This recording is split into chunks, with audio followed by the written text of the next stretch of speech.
मुख्यमंत्री योगी आदित्यनाथ ने एक बार फिर समाजवादी पार्टी पर हमला बोला है। अंबेडकर नगर में कार्यक्रम में योगी ने कहा कि सत्ता में आने के लिए सपा षड्यंत्र रच रही है। जाति के नाम पर एक बार फिर लोगों को बांटने की कोशिश हो रही है। योगी ने कहा कि सपा सरकार में जो जितना बड़ा गुंडा होता था उसको उतना बड़ा ओहदा मिलता था। सीएम हिरी पकड़िया में 12 अरब 31 करोड़ रुपए से जुड़ी परियोजनाओं के लोकार्पण और शिलान्यास समारोह को संबोधित कर रहे थे। उन्होंने कहा कि हम विकास, सुरक्षा और खुशहाली ला रहे हैं, जबकि सपा और कांग्रेस को सिर्फ माफियाओं की फिक्र रहती थी। सपा के राज में माफियाओं की जिले जिले में समानांतर सरकार चलती थी। पहले माफिया त्योहार नहीं होने देते थे, अब माफियाओं की छुट्टी हो गई है। जो मारा गया, अगर वह डकैत जैसे हथियारों का प्रदर्शन करते हुए डकैती डाल रहा है, वहां ग्राहक भी बैठे हैं, ग्राहकों को खड़ा करके एक तरफ करके अगर गोली मार देता तो क्या उनकी जान को ये समाजवादी पार्टी वापस कर पाती क्या? कर पाती क्या? और वो किसी भी जाति के हो सकते थे। ग्राहक वो यादव भी हो सकता था, दलित भी हो सकता था, किसी भी जाति का हो सकता था, क्योंकि किसी को बेटी की शादी करनी होती है, किसी को कोई विदाई में कोई जेवर देना होता है। जेवर की परंपरा हमारे इतिहास का एक महत्वपूर्ण कार्यक्रम हिस्सा है, मांगलिक और एक शुभ कर्म का हिस्सा माना जाता है।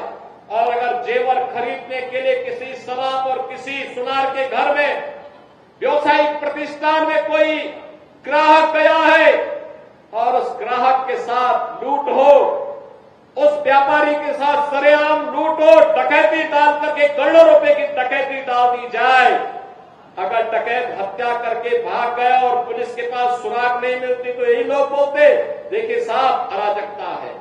और अगर पुलिस ने पकड़ लिया, कार्रवाई कर दी और फिर मुठभेड़ में, आपसी मुठभेड़ में डकैत मारा जा रहा है तो समाजवादी पार्टी को बुरा लग रहा है, कहे साहब ये नहीं होना चाहिए था। तो क्या होना चाहिए था? पूछना चाहिए। थोड़ा पूछिए इन लोगों से क्या होना चाहिए था। क्या एक निषाद बेटी के साथ जो इन्होंने अयोध्या में, क्या समाजवादी पार्टी के नेता ने, क्या ये ठीक था? क्या एक निषाद बेटी की इज्जत के साथ खिलवाड़ समाजवादी पार्टी के लोग करते हैं? हमारा मंत्री डॉक्टर संजय निषाद वहां जाकर के उस बेटी की हालत देख करके रो पड़ा था और कह रहा था ये है निषादों के साथ समाजवादी पार्टी का कृत्य। लेकिन ये बेशरम लोग हैं, तब भी उस अपराधी के खिलाफ कार्रवाई हो, इसके लिए समाजवादी पार्टी तैयार नहीं थी। उनके लोग तब भी बचाव कर रहे थे, कह रहे थे कि नहीं ये तो निर्दोष है। अरे निर्दोष क्या है? सब कुछ तो उसका प्रमाणित हो चुका है और उसके बाद भी निर्दोष बोलते हैं उसको। कन्नौज में जो किया इनके नेताओं ने एक नाबालिग बेटी के साथ, और उसके बाद भी उसका बचाव कर रहे हैं, उसके बाद भी उसका बचाव कर रहे हैं। क्या ये सही था क्या जो कन्नौज में इनके नेता कर रहे थे? क्या ये सच सही था क्या? आज तो प्रमाणित हो चुका है कि इनके कृत्य क्या है। बहनों और भाइयों, यही समाजवादी पार्टी